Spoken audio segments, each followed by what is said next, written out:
Mr. Davis's version of events as it relates to what happened with Tupac Shakur?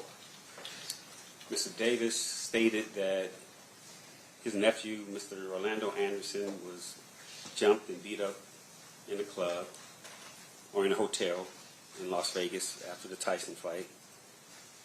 He came and told Mr. Davis what happened. They went looking for Tupac, Suge, anybody who was involved, basically, in the beatdown of Mr. Anderson. And they couldn't find him at first, and then they saw him, and basically, Mr. Davis had the gun at first, but they came up on the passenger side of Suge Knight and Mr. Shakur's vehicle, so he couldn't shoot across the driver.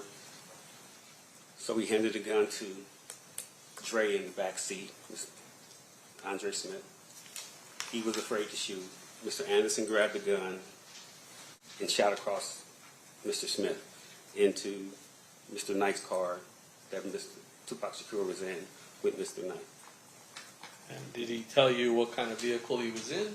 He was in a white Cadillac. Did he tell you what kind of gun was used? A 40 cal Glock. After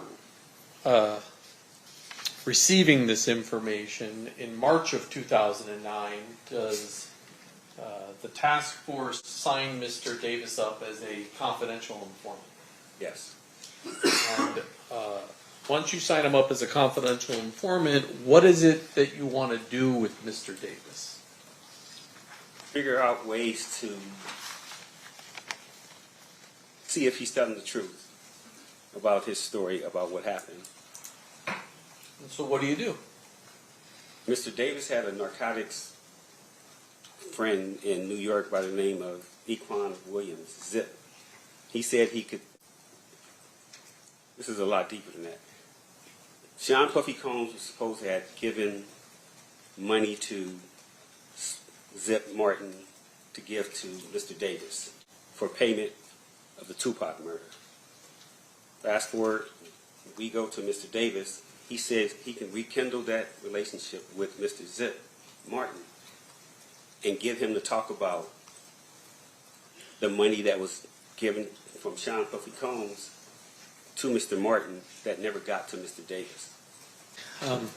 You brought up the fact that Mr. Davis said, well, basically, Sean Puffy Combs solicited the murder of Suge and Tupac during the course of that conversation. Yeah.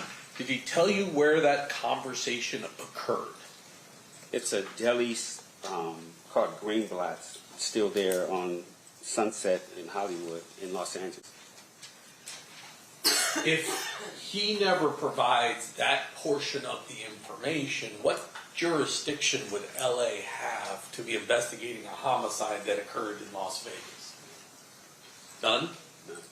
So it was that piece of information which provided LAPD jurisdiction to even be looking at this murder.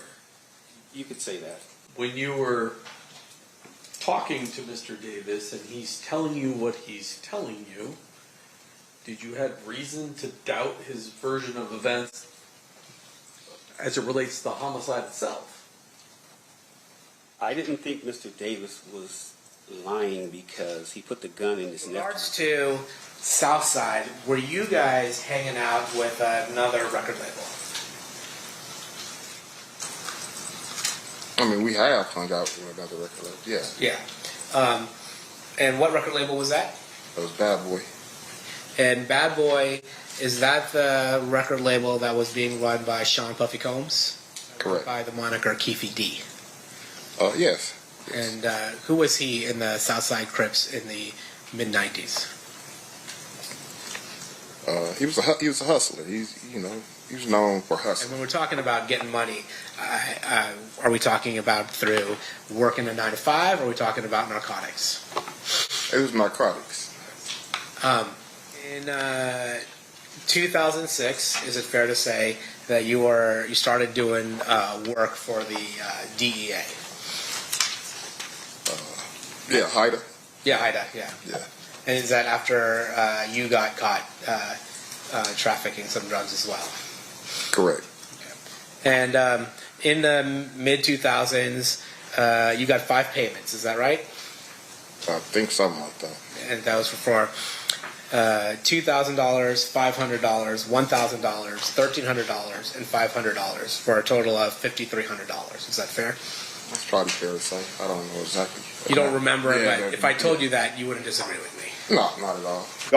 Yo, it's Big Ant, the spokesman, man. We back. Another edition of Urban Politicians TV, UPTV. Make sure you stay on your pivot at all times, man. Had to come tap in, and I had a links in the description where you can watch the clips at the beginning in full and from law and crime trials, as we is not going into day 5 of these court proceedings, but this just recently happened. Well, with this coming out now and the way that it's being presented, it could have been a movie and documentary on just the whole court proceedings in itself, for the simple fact names getting mentioned. And if you listen to it in full, you hear the audio recording of Keefy D putting it all out there, but not Diddy name being coming a topic of conversation. His team, to my understanding, has reached out, as sources have said Diddy has nothing to do with this at all, and he's not tied to it, as Zip is a guy that we've heard mentioned throughout the years. But the actual detective and investigator on that case has came out and confirmed, and they put the audio up there, and we'll break that down as separate of itself, where you can hear him saying, hey, this is that, Diddy, we supposed to do the meeting, I'm supposed to get the money never got there. And then also saying that, hey, he told us this for this reason, he became a confidential informant for us. Keefy D had caught a case at that time, and to get out of that case, he was giving them information, but he was willing to put Diddy in the blender, Zip in the blender, and all according to what he has told them in that moment. Now, could he have been jerking and just saying things? Yeah, just try to give them the runaround. That could have been a thing, but at that point in time, you mentioned the people named to the police, dog. You was moving as a confidential informant. Ain't no ifs, ands, and buts about it. And then it gets into other layers of conversation because of the actual shooting with Keefy D. He's the last guy left. He agreed, and he put himself in this blender. Let's make this very clear here. By him catching this case in Cali for the drugs and things, he gave them jurisdiction to cover something that was going on in Vegas because of the information he volunteered with it, pretty much. They did that, the proffer, but he ended up breaking the proffer and got himself this case. But then it's even crazier because one of their homies that his nephew had brought into the Southside Compton Crips gang, from what they said in the courtroom, this guy Dirt Rock, who was brought there by his nephew, was already working as a confidential informant in 2006, where his goal was to get Keefy D locked up. And fair to say, though, with regards to what they were seeking and looking for, at some point they were targeting Mr. Davis as a drug dealer, right? Yeah. And so you were helping them with that information that they needed, right? And that information came in early of 2008, meaning that you were helping them in April and May and that kind of thing. I'm not sure the dates, but eventually was, helping them. Yeah. And he's sitting right here in front of the courtroom, directly across him, telling them all this in real time. Like, yeah, I was getting paid to work. Yes, I was helping them investigate Keefy D. This is what helped Keefy D get arrested. And then this is what Keefy D came and said, well, hey, my nephew, Baby Lane, is the one that did the shooting. He the one that did it. He the one that pulled the trigger in that moment. They go through the backstory of the death row, then the Southside Crips being tied in with Bad Boys. So he is went in there and gave them all of the back dotted lines of the stories connected. And I have to keep it all the way 1,000. It is not looking good for Keefy D at all because of the way the stuff is getting played out and laid out.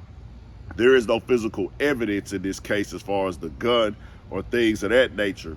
I don't know how this will play out with the jury and what's supposed to be what, but it don't look good at all, bro. I'm just keeping it all the way 100. All I can say about this, all of this stuff is how the game really go. People be corroborating, people be telling, people be trying to save themselves, and you gotta look at yourself in the mirror. It's Keefy D. 30 years later, you will probably have to go down as one of the world's dumbest criminals, period, just by even putting yourself in this situation. You had the proffer all you had to do was be quiet. But to come out now and people get subpoenaed to court, Reggie Wright, the beef tied in with all of him and Keefe D and all the stuff that's been going on. It's like, bro, this trying to turn into a big podcast series almost. Suge Knight weighed in on it, said everybody lying. I'm like, this whole podcast series got to be called Welcome to Death Row and Bad Boy Chronicles. I don't know, bro, whatever they want to call it at this point, because this is just crazy and wild. But this is how it really is, bro. Boys will bring you down, put your name in the mix. We'll wait for confirmation on everything else and see what happened. This is wild, man. Stay on your pivot. Woke up.